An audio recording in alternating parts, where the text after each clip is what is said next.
it is quite possible that until the return of Christ, not more people will hear a proclamation of the gospel than was at that memorial. It is possible. That's right. And a lot of those same pastors then said, I had it backwards, man, I'm sorry. Charlie was using using politics for the gospel. I had it backwards, right? And I think that's why it's not a coincidence, and you were there, that he was struck down spreading the gospel in those den of iniquities called college, university campuses. Right. And he was, all this talk of being seeker sensitive all these years, he was the one actually going with the seeker. He went to the campuses where seekers really were, got his hands really dirty, and he was murdered for that. And I think that sacrifice cannot be in vain. And I hope that it inspires an entire generation of pastors to say, we're here for more than Hawaiian shirts and sweater vests, okay? We're not here to build a brand. We're here to build a kingdom. And that's why we have to be worthy of that sacrifice.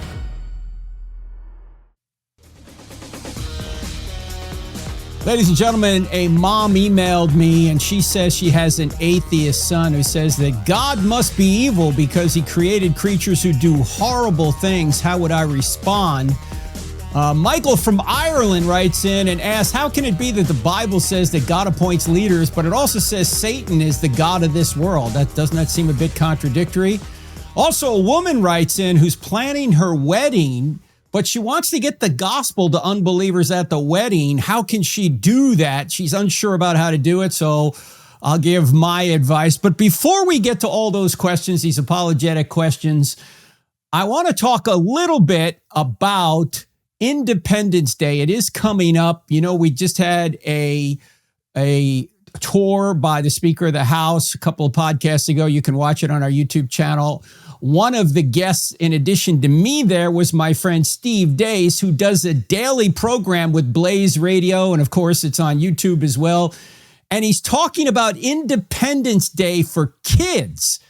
And I don't know about you, ladies and gentlemen, I'm just going to be honest. Sometimes if I want to learn something and get the essence of it, I read a kid's book because the author is forced to tell the truth in a very simple way. I'm just going to be honest. Sometimes I do that. And I learn from kids' books. And Steve has a great new kids' book out called Why Independence Day? America is Great Because God is Good. So here he is, ladies and gentlemen, the great Steve Deace. He's going to tell us a little bit about that. He's coming all the way. Okay, enough of the crowd. Your crowd is noisy, Steve. All the way from Des Moines, Iowa, where he does his program. Steve, for those people out there who may not know who you are, you're doing a daily program. It's one of the top programs out there, particularly spiritual, religious programs. How did you get to where you are? What's your background? First of all, good to see you as always, Frank. I started in a mailroom. My wife has always threatened that if she's going to write an autobiography, it's going to be titled, I Married a Mailroom Clerk, And so I was voted most likely to succeed in high school and teacher's headache in the same yearbook. I was that kid growing up, and but I got by on a lot of just kind of God-given ability and not a great work ethic, and kind of crashed and burned when I went out there on my own. Flunked out of college when I found out you guys don't give out degrees for mastering Super Tecmo Bowl. Really, there's more to it than that, and kind of had to just start my life all over. And I moved back to the state where I was born in Iowa. I grew up in Michigan, but I moved back here and lived in my grandma's house rent-free, trying to start all over again. And I worked in the mailroom at Blue Cross Blue Shield. And through there, I talked my way into a part-time news assistant job at the Des Moines Register in the sports department. After a year or two there, they finally gave me a chance to start covering minor league hockey because I was from Michigan and I was the only person in the entire sports department that knew anything at all about hockey. And just from there, I kind of worked my way up. I started doing local sports talk radio as a guest host. They gave me a sports talk radio show at that point, and then that became so successful here in town that the big Clear Channel Blowtorch WHO here in Des Moines, where Ronald Reagan was our first sports director, came to me and said, "Hey, do you want to be our afternoon news talk guy?" And I said, "Sure." And I by this time now, I've had a spiritual conversion at age 30, and so I still love sports, but I kind of feel like maybe just this prodigious memory I have have. And this stuff I've just always been able to kind of naturally do and say, maybe there's a purpose behind it more than just breaking down box scores, right? So I was getting more interested in having more of a voice in broader issues anyway. I've always been interested in politics. I was in Young Republicans and all that stuff growing up. Alex P. Keaton was like a role model of mine when I was a kid, you know? And so we make the switch over there, and I have no idea the amount of influence that this show is going to provide me. I legit thought I was just doing a talk show until the morning after the 2008 Iowa caucuses. And I essentially was a Mike Huckabee super PAC during that cycle, and he pulled a big upset.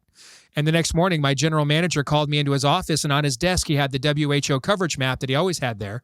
And he took the front page of the Des Moines Register, which had the county-by-county map results of who won every one of our 99 counties, Romney or Huckabee, and he pulled it out, and he laid it over our coverage map. And with the exception of one county, Frank, it was an exact replica. I mean, there was a complete and total symbiosis. And he looked at me and he said, "Congratulations on your big win last night."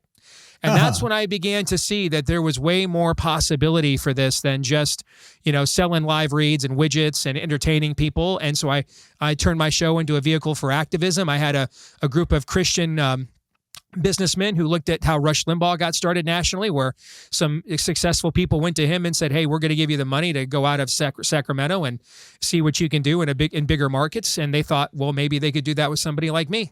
And so they gave me the money to go out and to try to build my own thing. And it took a long time, a lot of stops and starts. It's very hard, Frank, to do this in the for-profit world without selling out to somebody, frankly. It's really hard, okay? So, to quote the great prophet Sawyer Brown, the country band from when I was a kid, we had to take the dirt road to get here. I mean, it took a long, winding road, Paul McCartney, to get this far. But eventually, we worked our way up steadily. I lived paycheck to paycheck for like a decade trying to build this thing. And then luckily, a family that has a lot of renown in our ranks discovered me and took a great amount of interest in me. The Eppersons did, the founders of Salem Media. Oh, sure. And Stu Epperson? It was, yeah. Yep. Stu Jr. reached out to me first, and he said, "Listen, we've been listening to your stuff, and we kind of think you could do what Glenn Beck does, where you could be on both our religious stations and our topical stations, but from an evangelical perspective." And it's funny, at that time I knew who Glenn was, but I did not know him. Now I've been working with him for the last 7 years. And so they took a chance on me and gave me my own time slot. One of the last acts that Stu Sr. did as chairman of the board was recommend that they invent a time slot for me. So they created one, 9 p.m. to midnight, put me on about 100 stations around the country to see how I would do. And the show grew quite a bit. And eventually, we went digital with a company called Conservative Review, and then they merged, and that was Mark Levin, and then they merged with Glenn Beck and The Blaze in 2018, and that's where we've been ever since. And you're doing a daily program. People can find it on YouTube, can find it wherever you get podcasts, Steve Deace Show, and it's very well done. And I love the way you fold in evangelical Christianity to current events and politics and all that. And you and I have spoken at several Turning Point events together. And one of the last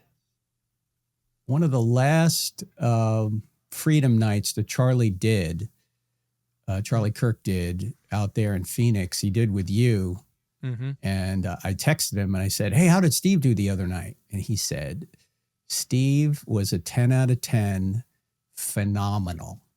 Oh. I don't know what you said. I still got to go back and watch it. Maybe I do too. But he was just gushing about how good that program was.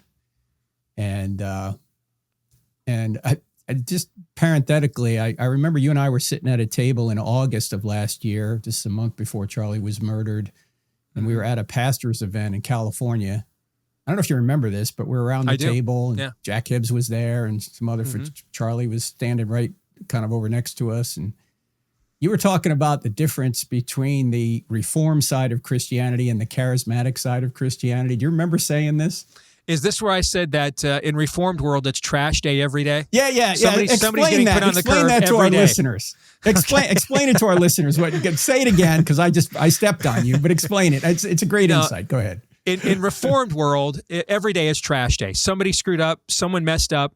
Someone did not get something exactly correct, precisely correct to the last syllable every single day, right? It's just a daily trash route. Someone's out on the curb. In Reformed world, do not ask for who the trash truck tolls. It tolls for thee, Frank. That's Everybody's how Reformed world operates. Right?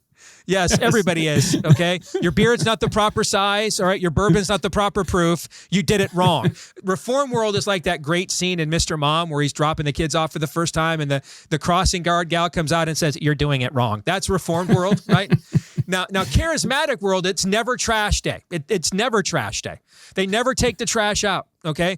And you're like, what's that stench over there? And they're like, oh, that's Jesse Duplantis. Like, why is he in here? Well, we're kind of ashamed of him, but we don't want to, we don't want to do anything embarrassing, so we just kind of put him back there. Don't you have a trash day? It's never a trash day. It's never a trash day. They don't police their own at all. All the Reformed people do is self-police, and the charismatic people never police themselves at all. Is that what you're talking about? Yeah. That was a great insight. I just thought it was well said. It's a great analogy. Yeah. Everybody's a heretic if you're Reformed. Nobody's a heretic if you're Nobody charismatic. is. Yes. Hey, that could be just a fresh wind of the Spirit that hasn't come around to us yet. So we'll just hold out. Let's wait. Yes. Right. Steve, what was your impression of Speaker Johnson a couple weeks ago when we had that private tour with him and his whole spiritual heritage tour and his knowledge and his humility and all that? What'd you think? I have to tell you, one of the speaker's top consultants is a longtime friend of mine, Hogan Gidley, who I met on that Huckabee campaign back in the day, and we've been good friends ever since.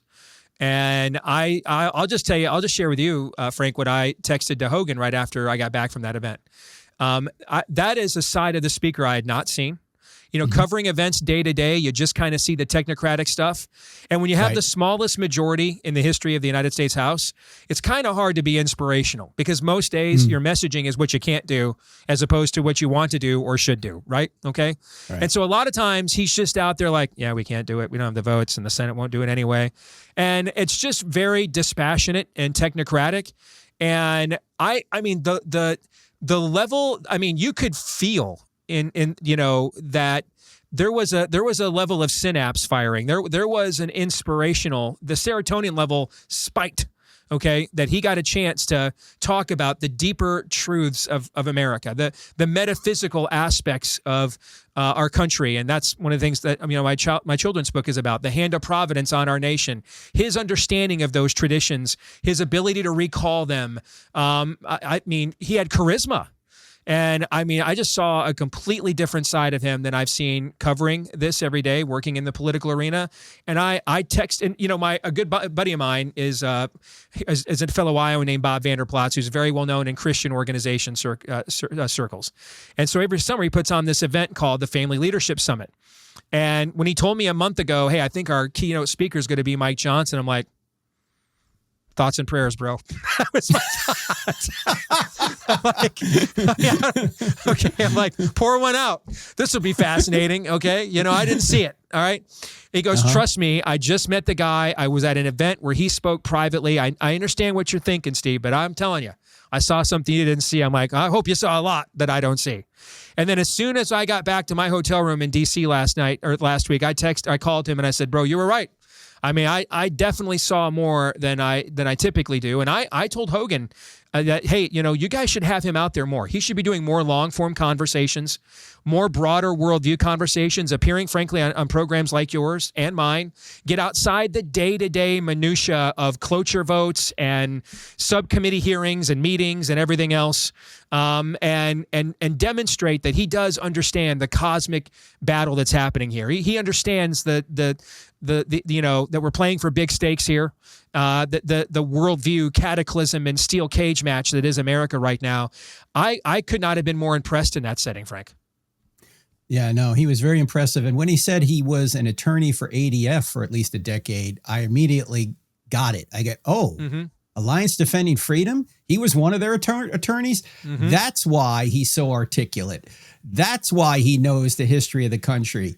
That's why I can be confident he's an evangelical Christian, because he worked for ADF, which is an organization we've been supporting forever. They're all about religious freedom, which is one reason we need to be involved politically, to protect our ability to preach and live the gospel. So many people don't seem to get that. They take that for granted. But yeah, I thought it was very inspirational what he did. And we're already trying to arrange another tour with him, because I want more people to see Absolutely. who he is, and also see what goes on in the Capitol, and see the history of the Capitol from the proper perspective. I will tell you, I came out of that. Over the years, I've had variations of those kinds of trips offered to me. I've always turned them down, either because of schedule, or I just kind of thought, I want to go to Washington, D.C. Listen, the first time I went to Washington, D.C. ever, Frank, I got inspired to write a book about a demonic takeover of America. All right. So I've kind of stayed away from the place, as much as I love our history and heritage. And something just told me this time I had to go. Even my wife was like, you've got to go. My staff was like, you got to go. Yep. And I have to tell you, my staff has been like, you know what, man, there's a gleam in your eye again. I mean, I needed to be reminded. I needed to get outside of the minutia too, of what I think one of the reasons why I had that advice for Mike is because I felt the same way myself. I've got to get back again. That was a good reminder. What am I doing this for? What am I fighting for? Why are we trying to save this thing called America? And to see that history, to touch it, to feel it, it recharged my batteries for sure. So I'm very thankful to the speaker, Matthew Ferracci, Lucas Miles, my good friend there at TPUSA Faith, those who helped put this thing on. I'm just very thankful for the opportunity and really what it did to recharge my battery. And for those of you that want to see the tour, ladies and gentlemen, we actually filmed it, at least as much as we could. And so go back a couple of podcasts, you'll see the Capitol tour. My guest, Steve Deace, was there, and several other folks. And you can see what he said to us and how he said it. And there were some funny stories he told, too. It was great. Yeah. Steve, before we get and mention the book here, I do want to ask you, because some of our viewers and listeners might not know, you were the brains behind the movie Nefarious. I mean, it's your book that was turned into a movie. And for those of you who haven't seen that movie, you need to see it. It's a great film about demonic possession. And it was very well done. Now there's going to be a Nefarious 2. Do I understand? We are in the process of working on that. We're fine-tuning the script right now.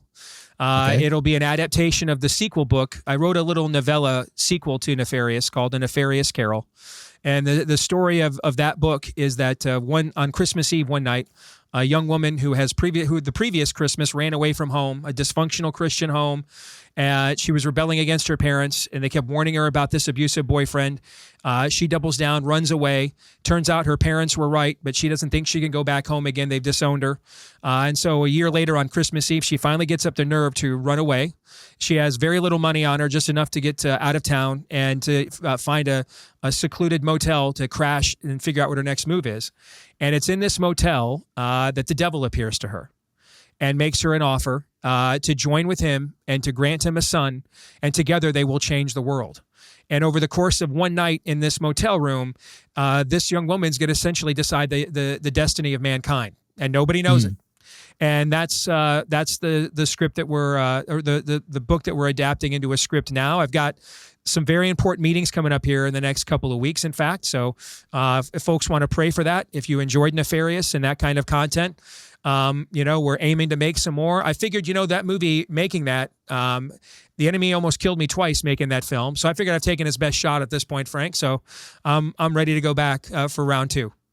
Yeah, I remember a couple of years ago, we had a show on it. You kept talking about how so many people were in car accidents and all sorts of crazy stuff happened. Yeah.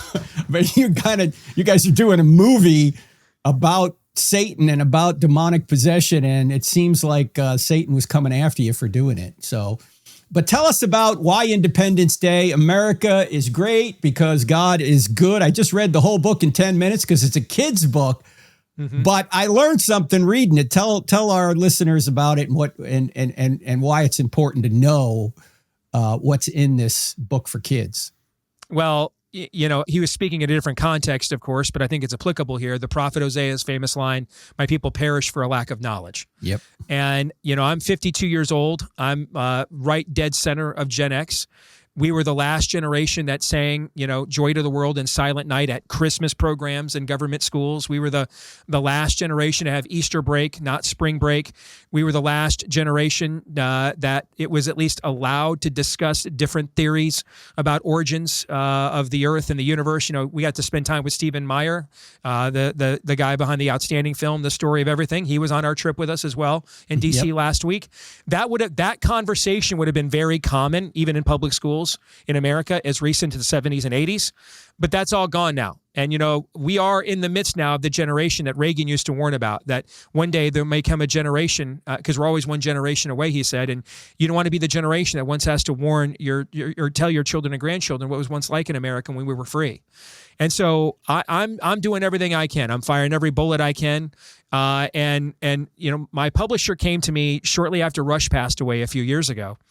And I had somehow ended up with the #1 best-selling book in the country at the time called Fauci and Bargain, going after the COVID narrative. And he asked me if I was interested in writing children's books to kind of try to fill this void left by Rush's, with his death and his Rush Revere books. And I'm like, listen, man, I can't carry that guy's jockstrap. What are we doing here? But then I got to thinking about it, and I said, what if we, instead of just, drafting off of Rush, what if we kind of just charted a path off of what he already trailblazed? What if we did it specifically on America's Christian heritage for kids? And the publisher loved that, and so we outlined a trilogy of books. The first one we did was Why Thanksgiving in 2022. That became a national bestseller. That was one of the best-selling children's books of 2022. In 2024, we came back with Why Easter, and we always planned for the finale to be timed for America's 250th birthday, Why Independence Day. And essentially what you'll see in this book is that this really is an event. Our 250th birthday really is an event 3,000 years in the making. It really does begin at Mount Sinai. There's a reason why Moses is fairly prevalent when you go to Washington, D.C. His teachings, his visage, there's a reason why. Charlie used to point out all the time that Deuteronomy was the book most quoted, or the second law, or the next giving of the law. That Deuteronomy was the most quoted book by the founding fathers. And so we go into all of that history. I think the movie, there's a scene. I know you have seen the movie A Great Awakening, the George Whitfield movie. Have you seen that yet? I have not yet. I've been told I need to, but I will. Oh, you have to. It's great. There's a scene in that film now obviously we finished this book 6 months ago to get it drawn. But when I saw this film, I'm like, did they consult with me? Because there's a scene in the film where Benjamin Franklin is negotiating with the British ambassador. And he says, you have to understand, the people, the Englishmen in the colonies across the pond have had a revival. And they think now, because they have the Spirit of God within them, that they do not require a heavy hand of a king anymore. And I sat up in my seat in the theater when I saw this, because that's literally, you read the book. That's a line right out of the book. All right. Yep. That there's a reason why we had a great awakening first, where the Spirit of the Lord is, there is liberty, right? From 2 Corinthians. We had a great awakening first, and then we had a war for independence next. And so I walked through all of that history as best I can for kids, connect those dots, at least enough to get you interested to want to learn way more of the details. And the hope is that by inspiring children about the legacy and heritage they're inheriting, that they will be inspired to now go and understand and accept the responsibility to maintain that heritage and pass it on. Yeah, you do start way back with Moses in this book. And of course, it's very well illustrated and it's very well written. Even I can understand it, Steve. And that's why I like kids' books, because I go, okay, because as a kids' book author, you need to get to the essence of you can't flower I've done it up. 4 kids' books, Frank. I've written 14 books in total. This is my 4th children's book. The amount of editing in these 4 children's books eclipses the other 10 books combined. So yes, it is not the easiest thing to distill this down into ways that children will understand. No, it's not. It's like Churchill said when he did a speech, if you give me an hour, I need 5 minutes. If you give me 5 minutes, I need a week to get ready. Right? Correct. Yes. Because you got to economize and you got to say exactly what needs to be said in a clear way. And kids' books force you to do that. That's why adults learn from it. In fact, we have a logic course called Train Your Brain. It's for 6th to 8th graders, and we tell parents to take it because it's written for 6th to 8th graders, right? Well, many of our founding documents, remember, a lot of the colonial era education ended at the 8th grade. Public education did. That's why a lot of your founders were Ivy League graduates at like 17, right? And so a lot of the founding documents, like when you talk about the Federalist letters that went out to the colonies about the ratification of the Constitution, those were written for the average American, the guy doing, the blacksmith, the merchant, the farmer with an 8th grade education. And if you took those to a lot of the law schools today, a lot of our American school children could or college-educated adults could not understand them. Yeah, it's a sad indictment on our education system. The fear of the Lord is the beginning of wisdom. We don't have much of it anymore because we don't have a fear of the Lord anymore. And we've fallen away from that. But this book, ladies and gentlemen, which is brilliantly illustrated. In fact, I gave it to my granddaughter because you gave me a copy in D.C. when we were there a couple of weeks ago. And so I was staying at my son and daughter-in-law's house, and my granddaughter, who's now just like 15 months, the edition you copied, I gave to her, but it's called Why Independence Day? America's Great Because God is Good by Steve Deace. Steve, tell people your website and where people can learn more about you if they want to hear you, any of your programs, that kind of thing. Where do they go? Easiest thing to do is go to my X page because I tag everything there. It's centralized there. So it's at Steve Deace Show on X. That's Deace. It's spelled like Deace, but it's pronounced Dace. At Steve Deace Show on X, and everything. Links to this book, all our shows. That's kind of where everything is centralized and cataloged there. At Steve Deace Show on X. Great stuff, Steve. Thanks so much. Thanks for what you're doing every day and showing people that Christians have to be Christians 24/7, 365, 360 degrees everywhere. We have to apply our Christian faith to every area of society. And it's amazing that so many Christians don't think that's the case, but we have to do what we can to show them that a disciple is somebody that follows Jesus in every area of life. Amen. Same to you, my friend. Thank you, brother. You're an inspiration as well. Hey, before you go, I want you to give us the title and just a quick overview of the talk you gave at the Pastors Conference in Dallas in April. Do you remember the title of your talk? The title was "Be Worthy of the Bullet Charlie Kirk Took for You." Yeah. And what did you mean by that? That I think one of the reasons why you're seeing people like Donald Trump, and Charlie, of course, his theology is way more orthodox. His standing with his faith was without question, if you knew him at all, as you did. But the reason why those kinds of men are getting shot is because, frankly, and shot at, is they're just way more of a threat to the spirit of the age than too many of the men in our pulpits are. And I had someone who actually just passed away about a week ago. James Robinson said to me once that the problem with America is that there aren't enough pastors worthy of being shot at or imprisoned. And that's the issue. We've spent too much time in the last generation, Frank, building brands and not kingdoms. And I think that ultimately you can tell who the enemy thinks is a threat by who he goes after.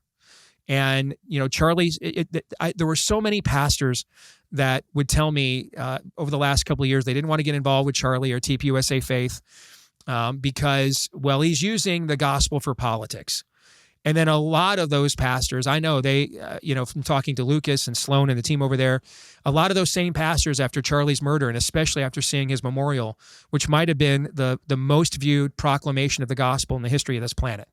It is quite possible that until the return of Christ, not more people will hear a proclamation of the gospel than was at that memorial. It is possible. That's right. And a lot of those same pastors then said, "I had it backwards, man. I'm sorry. Charlie was using using politics for the gospel. I had it backwards." Right? And I think that's why it's not a coincidence, and you were there, that he was struck down spreading the gospel in those den of iniquities called college, university campuses. Right. And he was, all this talk of being seeker sensitive all these years, he was the one actually going with the seeker. The seekers are not. It's funny. The seekers always seem to be in these really posh suburbs like I live in. That's always where the seekers seem to be. They always seem to be in these really posh upscale suburbs where people can tithe a lot. No, he went to the campuses where seekers really were, got his hands really dirty, and he was murdered for that. And I think that sacrifice cannot be in vain. And I hope that it inspires an entire generation of pastors to say, we're here for more than Hawaiian shirts and sweater vests. Okay. We're not here to build a brand. We're here to build a kingdom. And that's why we have to be worthy of that sacrifice. And you have to be, as a pastor, worthy of the bullet that Charlie took for you. Mm. Yeah, well said. Yeah, if skinny jeans and fog machines could get people saved and sanctified and made disciples, we'd have done it a long time ago, but preach. Yeah. It's not the case. And we're not inviting people to a half-hearted commitment. Follow Jesus over here, but do what you want over there. Right. No. Yeah, discipleship is not creating functional deists. That's not what discipleship is. Yeah. That's right. Well, brother, thank you so much. And we're going to keep track of what you're doing and keep track of this book as well. Again, ladies and gentlemen, the book is called Why Independence Day? America's Great Because God is Good by Steve Deace. And check him out, Steve Deace, Deace. And he does a great show every day as well. Thank you, brother. God bless you, brother. Thank you. That's the great Steve Deace, ladies and gentlemen. Check him out. And now we're going to get to your questions. Thanks, Steve. Thank you. Check out Steve's book. It's a really clear presentation, especially for kids. And as I say, as an adult, you can learn a lot from that too. And coming up this weekend, we're going to have the great Eric Metaxas on. If you want the adult version of the American Revolution and how we got to where we are and all the sacrifices that those founders had to make in order to give us the freedoms, to secure the freedoms that we have, you need to get Eric's book. It came out today, June 2nd. It's called Revolution, and we're going to talk about it this weekend, but you want to pick it up as soon as you can. It is really well done. You're going to learn a lot, and you're going to feel like, I need to get involved because these founders pledged their lives, their fortunes, and their sacred honor, read the Declaration of Independence, for the freedoms that I enjoy now. And those freedoms are going to go away unless we get re-engaged in protecting them. I want to mention also some things coming up. I'm going to be this weekend at the Last Stand, particularly Friday night. That's going to be June 5th out in Denver, Colorado, Brave Church. I'll be there with my friend Seth Gruber and Allie Beth Stuckey and Victor Marks and several others. Check our website for more. Then coming up on the 8th and 9th, I'll be with my friend Pastor Chip Bennett and several other apologists down at the Apologetics Conference at Grace Church in Sarasota, Florida. That's the 8th and the 9th. And then the following weekend, Sunday, the 14th, Lord willing, I'll be with my friend Jack Graham down at Prestonwood Church. I'm doing the two services. Jack's going to interview me during the services at Prestonwood Church there at Dallas. So if you're anywhere in that area, I hope to see you there. Check out our website for more. All right, let me go to some of the questions that you guys have sent in. And one comes from a mother whose atheist son says that God must be evil because he created creatures to do such horrible things.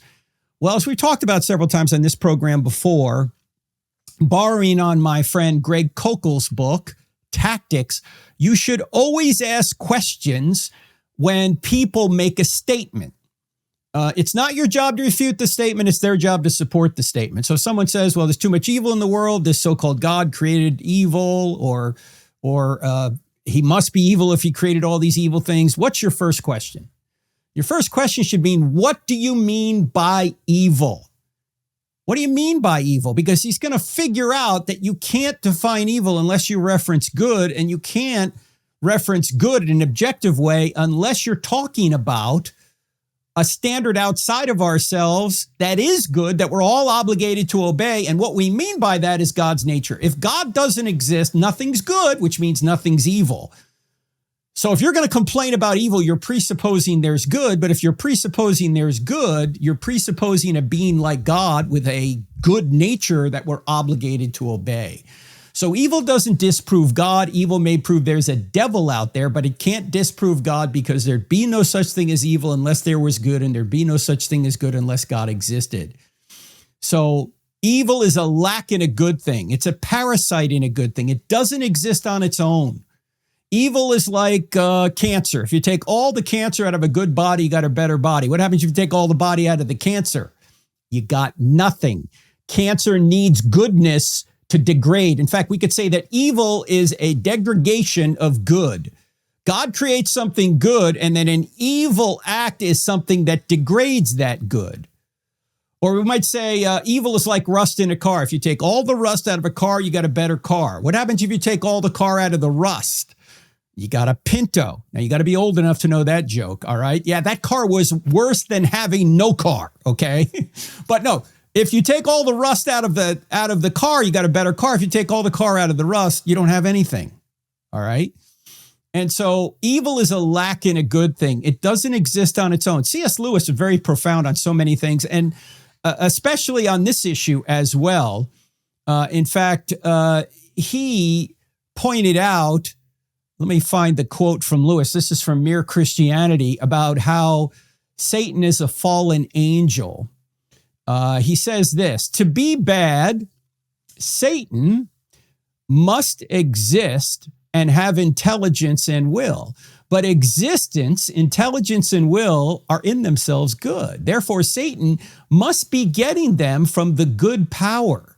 Even to be bad, he must borrow or steal from his opponent. Let me stop right here. This is one of the inspirations for the book that I wrote called Stealing from God, Why Atheists Need God to Make Their Case. In order to say something's evil, you have to steal a standard of good in order to say that something is evil. But good, again, only exists if God exists in an objective way. So here's Lewis saying that even an evil person or force like Satan, to be bad, must borrow or steal from his opponent. He goes on to say, and do you now begin to see why Christianity has always said that the devil is a fallen angel? That is not a mere story for children. It is a real recognition of the fact that evil is a parasite, not an original thing. The powers which enable evil to carry on are powers given to it by goodness. All the things which enable a bad man to be effectively bad are in themselves good things: resolution, cleverness, good looks, existence itself. That is why dualism in a strict sense will not work. What does he mean by dualism? Oh, there's an equal good force and an equal bad force and they fight. No, there's no such thing as an equal bad force. Bad is a parasite in good. It must get good qualities in order to be bad. And you and I have good qualities that we often use to do evil. We have mind, emotion, and will, but we often use our minds, our emotion, and will to do evil, to enrich ourselves at the expense of others, or to get something good from others in an illicit way. Whenever you do evil, you're doing it to get something good. And so for your son, ma'am, to say that, well, there can't be a good God because he created all these evil creatures, first of all, that presupposes a standard of good. And secondly, it couldn't mean that God was inherently evil, because that wouldn't be what we would call God. That would be what we would call Satan. And Satan himself has to get these good qualities from God in order to exist or do anything himself. Now, you might say, well, okay, but why does God allow these horrible things to occur? That's something I'm going to address in the next question, which is related to this. And this question comes from Michael from Ireland, who writes in and asks, how can it be that the Bible says that God appoints leaders, say leaders of nations, but it also says that Satan is the god of this world? And for example, some of the passages where the biblical writers and even Jesus himself talk about Satan being the god of this world. Paul in 2 Corinthians 4:4 says, he refers to Satan as the god of this world. Jesus refers to Satan as the ruler, or some translations might say the prince of this world. Paul in Ephesians 2 says of Satan, the prince of the power of the air. And John writes in 1 John 5:19 that the whole world is in the power of the evil one. Now, what do these verses mean? Does it mean that Satan has all the power and God has no power? No, it doesn't mean that. These verses are usually understood to mean that Satan has influence over the fallen world order, not that he owns the earth absolutely or is equal to God in power. That would be impossible. So in other words, the Bible presents Satan as a real spiritual enemy with broad influence, but that influence is still under God's ultimate authority. God still gives Satan some power, but not ultimate power. He has him on a leash, sort of like us, right? He gives us power to make choices. He could stop us if he wanted to, but he doesn't choose to stop us, because if he does stop us, then we're not moral creatures, and this isn't a morally relevant world. What he does instead is he ultimately quarantines us in a place called hell. And that is where we ultimately wind up. So, Michael, when the Bible says that God appoints leaders, and he does, but Satan is the power of this world. Satan can influence, obviously, but he doesn't have the same power as God. He still is subordinate to the power of God. God allows him freedom like he allows us freedom. Now, why would he allow us freedom? Well, he allows Satan freedom and us freedom and demons freedom and angels freedom, because without freedom, this couldn't be a world of love. We wouldn't have the opportunity to love. The problem is, when we have that opportunity to love, we can use that free will to do evil. You say, okay, well, why doesn't God just stop it? Well, as I mentioned a minute ago, he might influence certain events to not occur, but a lot of times he lets them occur, and he can redeem those events. I mean, if you think about the fact that God has to give us free will to allow love, which allows us to make moral or immoral choices, God can bring good from those evil choices, good that sometimes we can see and good times and good sometimes that we can't see. One of the things we've talked about, and I talk about this a lot in the book Stealing from God, is the idea that you can learn good things from pain and suffering. It's called like a soul-building theodicy, explaining why God allows certain evils. For example, it's hard to learn courage unless there's danger. It's hard to learn compassion unless somebody's suffering. It's hard to really think about others if you get everything you want all the time. You know, what do we call children who get everything they want? Spoiled. What's spoiled about them? Their character. You give a kid everything he wants, you're going to ruin that kid. A kid needs people to say no. He needs people to put boundaries on him. He needs difficulty, like we all need difficulty in our lives. If we're going to become more like Jesus rather than more like Satan. If you keep getting everything you want all the time, you're going to become a complete me monster. I know I would. I'd be more of a me monster than I already am. There has to be difficulty. There has to be pushback. There have to be problems in this life in order to mold you into what Jesus wants to mold you into. In fact, the famous passage in Romans 8, people stop reading, but it starts this way. It says, we know that all things work together for good to those that love God and are called according to his purpose. Now, it doesn't say all things are good, work together for good. But then it goes on to say, in order to be conformed to the image of his son, God allows certain evils so we can be conformed to the image of his son. That's one reason that God allows certain evils. In fact, Jesus himself, it says in the book of Hebrews, it says he learned suffering through obedience. Or let me put it another way. He learned obedience through suffering. Let me get it right. He learned obedience through suffering. If Jesus, who didn't have a sin nature, had to learn obedience through suffering, what about us that do have a sin nature? Yes. And God can redeem evil. God can bring good from evil, even when we can't see it. This is known as, the ripple effect. We've talked about this on several occasions here on this program. Why does a certain evil occur? Sometimes we don't know. In fact, I was meeting with a friend of mine who lost his 20-year-old daughter to an illness that came out of nowhere. And this is a couple of years after this happened, so he's asking questions. I wouldn't say this the day it happened, obviously, but we got talking about it, and he's seeking answers. And I said, well, when I see something like this happen, I don't know why it happened, but I know why I don't know why it happened. Because I'm finite. I don't know the end from the beginning. But a being outside of this universe who knows eternity is coming and can see how all these interacting choices ripple forward to affect so many other choices and so many other people and so many other events, I can see that I don't have adequate information to say there's no reason that, say, his daughter died or a baby died or some terrible event like Charlie being murdered, that there's no reason downstream that this could bring great good. Steve just talked about the fact that memorial service for Charlie was the greatest evangelical event in history in terms of people hearing the gospel. It was. Over 1 billion people have seen some of that memorial service. That's a great good that came from a great evil. We can't see how all the ripples will wind up, but God can. That's why we can trust God even when we can't see. I mean, it seems inexplicable to us. Why did my 20-year-old daughter die? Why did a baby die? Why did this evil thing happen?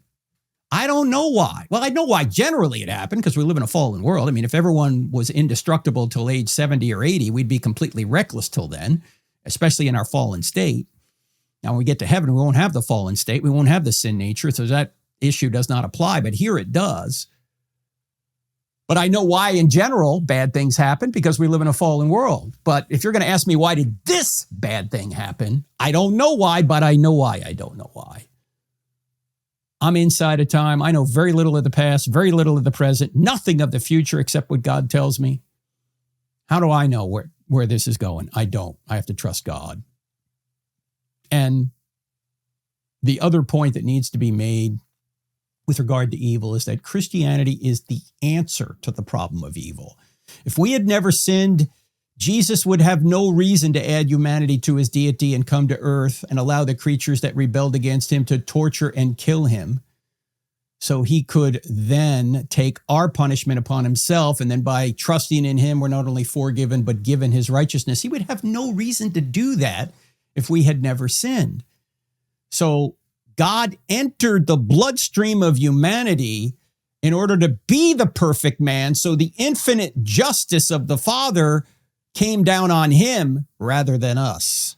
That way, God remains just and is the justifier of the one who has faith in Jesus, as Paul explains in Romans 3:26. So Christianity is the answer to the problem of evil.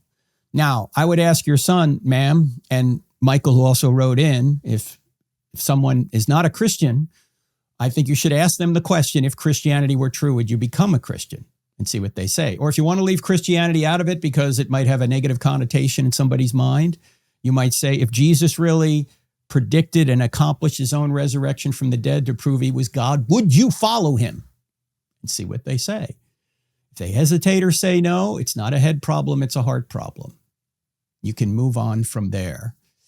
All right, let me go to the final question. A woman writes in a long email. I won't read the whole thing, but she basically is a shy person, but she wants her friends and relatives who don't know Jesus to know Jesus through her wedding. So what kind of advice could I give her? She said, what should I ask the officiant to say? And I'll say this. I think a wedding is a beautiful opportunity to demonstrate what's really going on in heaven and why we're really here. And so if the officiant could say something like, do you know that the Bible starts and ends with a wedding? It does. It starts with Adam and Eve, and it ends with the great wedding. And everybody's invited to the wedding. And who is the bride?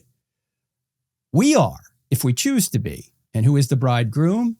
Jesus. In fact, if you want to sum up the entire purpose of why we're here and sum up what the Bible, the central message is, it's 5 words. Jesus wants to marry you. But he's not going to force you into a marriage against your will. He wants to marry you, and the marriage that we see here on earth is an illustration of our marriage to Jesus. In fact, the whole wedding ceremony is patterned after the ancient practice of a covenant. If you go back to the covenant that Abraham had with God, I don't know if you remember this, it's Genesis 12 or 15. I'm trying to remember exactly where this happened. But there is an aisle, and there are animals that are slain on each side of the aisle, and the covenant partners would pass through the center, this aisle of these slain animals, saying that if they failed to keep up their end of the covenant, they would become like these slain animals. Now, in Abraham's case, Abraham is asleep when God, as depicted by a flaming torch, goes through the aisle of the two animals being slain, the aisle between them. He is demonstrating this is a one-way covenant. Abraham, it doesn't matter what you do, I'm going to keep the covenant. But this is where we get the idea that there's an aisle in the center, and that the people who are witnessing a wedding are there not just to witness the wedding, but to help the two people in the marriage before God keep the covenant. This is why, of course, you can't go to a same-sex wedding, because you can't affirm as a Christian you want to keep them in that relationship that will keep them out of the kingdom. It's a sinful relationship, but I digress.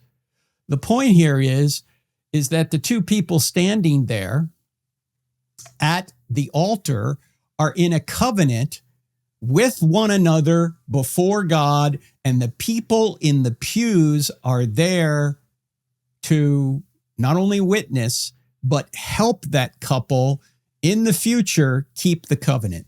Not to encourage them to get divorced when things go badly, but to encourage them to keep the covenant. And if you read the scriptures, particularly Ephesians 5 on this, what is the bridegroom, the groom, what is he supposed to do for his wife? He is supposed to love the wife to the point that he will sacrifice himself to save her. What does that make you think of? Jesus. He's the Jesus figure. The groom in a wedding is the Jesus figure. He's supposed to sacrifice himself in order to save the life of his wife. And what is the wife supposed to do? Respect her husband. And what are we supposed to do? And of course, she's to love her husband as well. But what are we supposed to do in our relationship with God? God has sacrificed himself for us. We're to respect him and love him. And so the wedding is a beautiful illustration of what Christ did for us, that he sacrificed himself to save us. And we freely then love him back and respect him back. And that really what is what a wedding is illustrating. It's illustrating our ultimate union to Jesus. And everyone is invited to this. And of course, it's also important to point out, if you can, that love is not about feelings. This is not a feeling-based relationship. This is a covenant relationship. This is a love relationship. You can't feel, or you can't vow to feel a certain way for the next 50 or 60 years. All you can vow is your behavior. That's why you have vows. If the relationship was completely based on feelings, you wouldn't have a vow. You'd say, well, as long as I feel this way, I'll stay in it. No, it's not about feelings. It's about a commitment to seek what's best for the other person according to God's will, regardless of what happens, for better or worse. And that's what Jesus does for us. Even when we're unfaithful, he's faithful. But we are commanded to love, and we are vowing to love.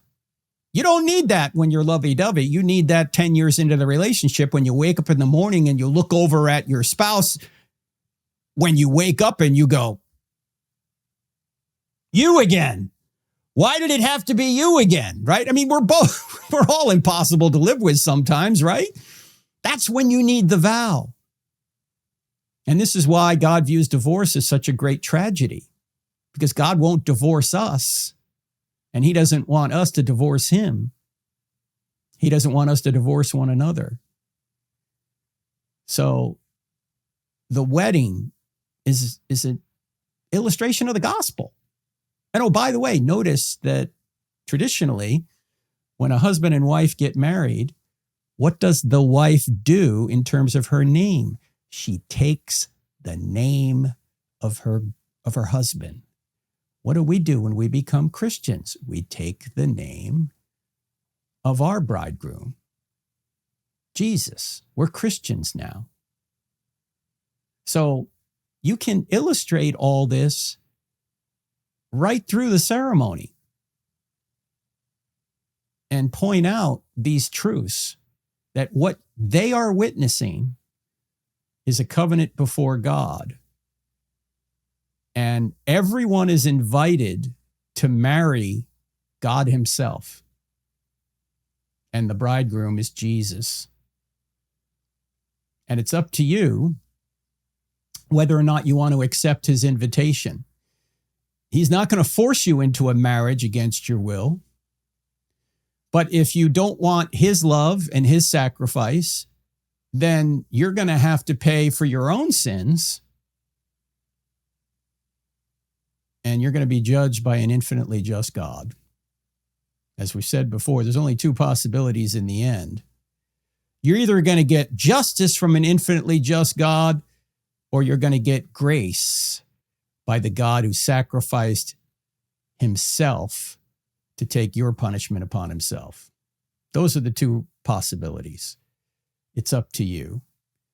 So, ma'am, I would encourage the officiant to talk about some of these things and make the explicit mention of the gospel so beautifully illustrated by the wedding ceremony. Make an explicit pitch, an explicit call for the repentance of people. If you don't know Jesus, here's the time to know him and then to follow him and be with him forever. So it's a beautiful opportunity, and thank you for wanting your loved ones who don't know the Lord to know him through the ceremony. It's a beautiful opportunity. All right, friends, if you want to send a question, send it to hello@crossexamine.org, hello@crossexamine.org. I'm sorry we can't get to all the questions, but we try and get to as many as we can. And don't forget that this weekend, we're going to have Eric Metaxas on to talk about his amazing book, Revolution, which you're going to want to be a part of. You're going to want to get that book. It's so good. I've already read some of it, and it's a wonderful, wonderful recounting of the spiritual heritage of our country that you should know and your kids should know. All right, great being with you. We'll see you here next time, Lord willing. God bless. Dr. Frank Turek is equipping people to think clearly and defend the Christian faith. But understanding it isn't the same as being able to defend it. The Cross-Examine Instructor Academy is a 3-day immersive training experience taught by Frank Turek alongside leading apologists like Greg Kokel, Elisa Childers, Natasha Crane, and Alan Parr. You'll learn to present and defend the evidence for Christianity with clarity, and even get real feedback if you choose to present. Don't stay on the sidelines. Apply now at crossexamine.org. If you're looking for solid answers to life's biggest questions, don't miss the latest episode of I Don't Have Enough Faith to Be an Atheist. Find it on Apple Podcasts, Spotify, Pandora, iHeart, OnePlace, and Podchaser. Tune in, discover the truth, and share it with someone who needs it. Let's keep spreading the truth together.